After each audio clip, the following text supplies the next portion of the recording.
نحمده ونصلي على رسوله الكريم. أما بعد فأعوذ بالله من الشيطان الرجيم. بسم الله الرحمن الرحيم. إنما يعمر مساجد الله من آمن بالله واليوم الآخر. وقال رسول الله صلى الله عليه وسلم: من بنى لله مسجدا بنى الله له بيتا في الجنة. صدق الله العظيم وصدق رسوله النبي الكريم. اللهم صل على محمد وعلى آل محمد كما صليت على إبراهيم وعلى آل إبراهيم إنك حميد مجيد. اللهم بارك على محمد وعلى آل محمد كما باركت على إبراهيم وعلى آل إبراهيم إنك حميد مجيد. عزتمندو مشرانو مسلمانانو رونو،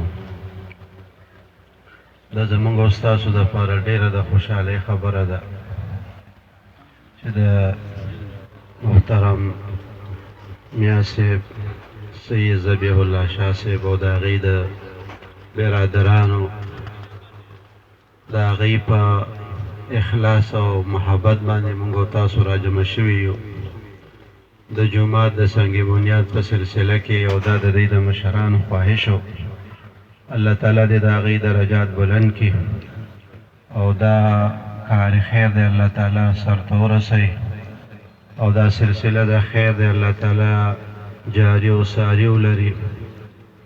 مسلمانانو رونو، د جومات خدمت دا ډېر لوی سعادت. جومات ته ځمکه ورکول، په جومات کې بدني مالی خدمت کول، دا ډېر لوی سعادت. مکه مکرمه کې یو جومات دی، الراجي مسجد هغې ته ویلی شي، او الراجي بینکونه هم په دنیا کې ډېر دي. ډېر مالدار شخصیت دی د عربو الراجي. هغې چې کوم جومات جوړ کړی دی مکه مکرمه کې، خلک یې تماشې ته راځي. د هغه جومات هغه جوړونکي یو ځل خوب ولید، جنت کې ورته الله تعالی محل ورکړی دی، دا منظر دی په خوب کې ویني او ورته ویلی شي چې دا محل ستا دی او ستا د شریکوال دی. تا سره چې د جومات په تعمیر کې څوک شریک دی نو دا محل ستاسو دواړو دی.